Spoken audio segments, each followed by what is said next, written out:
Friends, seekers, warriors of the quiet heart, have you ever felt like your prayers are just words bouncing off the ceiling? You speak them, you mean them, but the heavens feel silent, and the miracle you're desperately hoping for feels a million miles away. What if I told you the problem isn't that God isn't listening? What if the problem is that we've been praying the wrong way? We treat prayer like a divine shopping list, a transaction, a desperate plea sent out into the universe. But what if prayer was meant to be something more, something transformative, something miraculous? I'm not talking about the kind of miracles that split seas, though they can. I'm talking about the miracles that happen inside you, the miracle of a burden lifted, the miracle of a perspective shifted, the miracle of a heart once broken, now finding a strange and resilient peace. Try praying like this, and you will see these miracles happen. The most profound shift we can make in our approach to prayer, and perhaps in our approach to life itself, is to stop seeing it as a transaction and to start experiencing it as a transformation. We are by nature a society of exchanges. We trade time for money, effort for results, kindness for reciprocity. It's a deeply ingrained pattern of cause and effect, and we unconsciously apply this same framework to the divine. We bring our list of needs and wants to the altar, we recite our well-practiced words, and we wait for the delivery. We are, in essence, treating God as the ultimate service provider, and we get frustrated, confused, and even disillusioned when the package doesn't arrive on our doorstep in the expected time frame. This transactional model is the single greatest barrier to experiencing the true miracle of prayer, because it keeps the focus entirely on the external outcome. Our happiness, our peace, our sense of spiritual success becomes contingent on something outside of us changing. If the sickness is healed, the job is granted, the relationship is restored, then God has listened. If not, then the prayer has failed. This is a fragile and ultimately exhausting way to live. But what if the primary point of prayer was never to change God's mind, but to change our own? What if the sacred dialogue was designed not to bend the divine will to our own, but to soften our own will, to make it more pliable, more receptive, more aligned with a wisdom far greater than our own? This is the shift from transaction to transformation. It moves the locus of the miracle from the circumstances swirling around you to the very core of your being. The storm may still be raging outside, but the transformation occurs when you discover, deep within the hull of your own soul, a calmness you never knew you possessed. That calmness is not the absence of the storm, it is the presence of something new and unshakable within you. That is the miracle. A transactional prayer says, please take this cup from me. It is a plea for escape, for a rewrite of the script. It is a natural, human, and understandable cry. But a transformative prayer, after that initial cry is released, begins to say, even if this cup does not pass, be with me in the drinking of it. Show me what I must learn from its bitterness.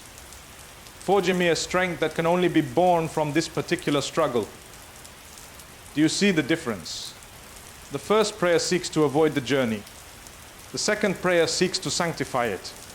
The first prayer's success is measured by the removal of the challenge. The second prayer's success is measured by the depth of character, wisdom, and resilience you gain by walking through the challenge with a different kind of awareness. When you begin to pray transformatively, you stop keeping a spiritual balance sheet. You stop tallying your good deeds and your faithful words against the blessings you feel you are owed. This scorekeeping is a heavy burden. It fills you with a sense of entitlement that, when unmet, curdles into resentment. A transformative prayer releases you from that entire economy. You are no longer an employee seeking a wage from a cosmic boss. You are a child in conversation with a loving parent, a student in dialogue with an infinite teacher. The value is in the connection itself, in the sharing, in the listening. The outcome is trusted to a wisdom that sees the entire tapestry of your life, where you can only see a few tangled threads from the underside.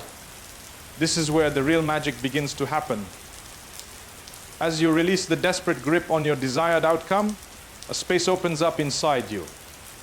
That space, which was once filled with anxiety and demand, now becomes a vessel for peace. It becomes a container for a new kind of strength. You start to notice small things, a moment of beauty in the midst of your pain, a sudden insight that offers a new way forward, an unexpected kindness from a stranger that feels like a whisper from the universe. These are the miracles of the transformed heart. They were always there, but you couldn't see them because your vision was narrowed to a single predetermined result. The man who prays for a new job and doesn't get it, but through his prayer finds the courage to start his own business, has been transformed. The woman who prays for her loved one to be healed, and they are not, but through her prayer discovers a well of compassion that allows her to become a source of comfort for others, has been transformed. In both cases, the specific transactional request was not granted in the way they envisioned, but a deeper, more profound need was met. The need for purpose, for courage, for a life of meaning that transcends any single event. This is the secret that the mystics of every tradition have always known. The power of prayer is not in its ability to rearrange the furniture of your external world, though that can sometimes be a byproduct. Its true power is in its ability to rebuild the very house of your soul. It sands down the rough edges of your ego. It throws open the windows of your perspective to let in a fresh, liberating breeze. It installs a foundation of trust that cannot be shaken by the passing storms of circumstance. When you pray for transformation, you are not just asking for a change, you are volunteering to be the change. You are offering yourself up as the raw material for a miracle. And the most beautiful part is that this miracle is guaranteed. If you sincerely ask for your heart to be opened, it will be. If you genuinely seek strength, it will be given. If you earnestly pray for peace that surpasses understanding, it will find you. It may not look or feel like you expected, but it will arrive not as an external event, but as an internal revolution. And that unassailable internal shift from fear to faith, from demand to surrender, from a beggar to a beloved, is the greatest miracle of all. Imagine your mind as a room. When you approach prayer from a place of need, from that desperate space of what you lack, the room is already full. It's crowded with the furniture of your anxieties, the heavy chair of fear, the cluttered tables of worry, the looming cabinets of doubt. There is no space for anything new to enter. Your prayers in this state, no matter how fervent, are like trying to force more air into a room that is already pressurized to its limit. Nothing can flow. Now imagine beginning your prayer not by listing what is missing, but by acknowledging what is present. You walk into that crowded mental room and you begin not by adding to the clutter, but by clearing a space. You look at the chair of fear and you recognize that for this moment, you are safe enough to be sitting here breathing. You look at the tables of worry and you find one small, solid thing upon them that is good. A memory, a person, a simple comfort. This act of recognition is the first movement of gratitude.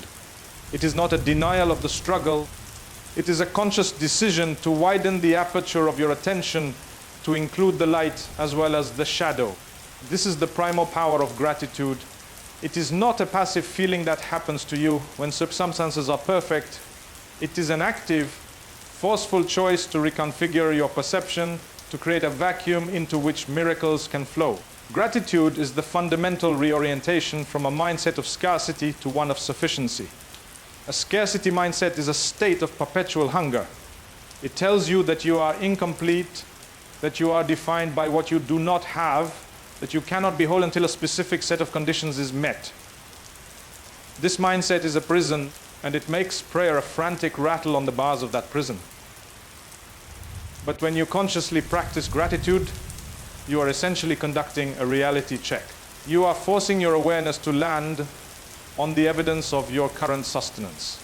The breath flowing in and out of your lungs without your conscious effort. That is a miracle of life support. The heart beating its rhythmic drum. That is a testament to a force within you that is not you. The roof overhead, the food that sustained you today, the simple fact of consciousness itself, these are not small things. They're the foundational layers of existence upon which all other desires are built.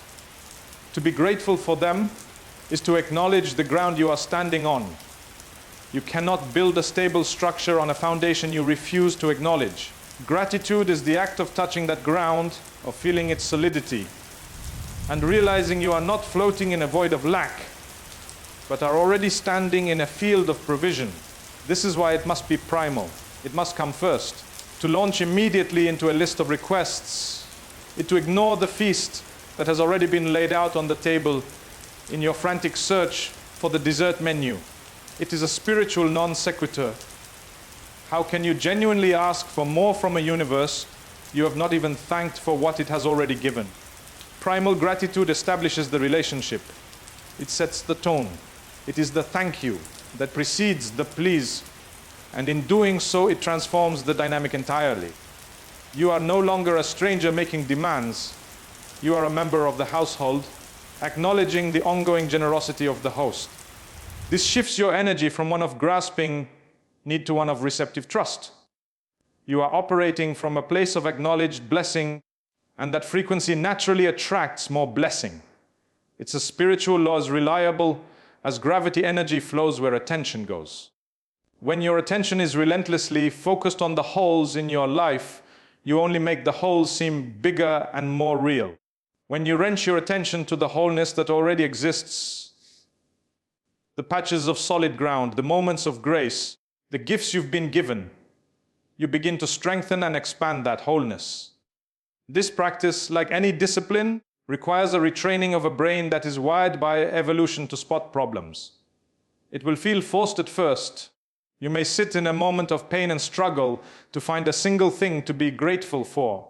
Start with the elemental. Be grateful for the water that quenches your thirst. Be grateful for the warmth of a blanket. Be grateful for the ability to see, to hear, to feel, even if what you are feeling is pain.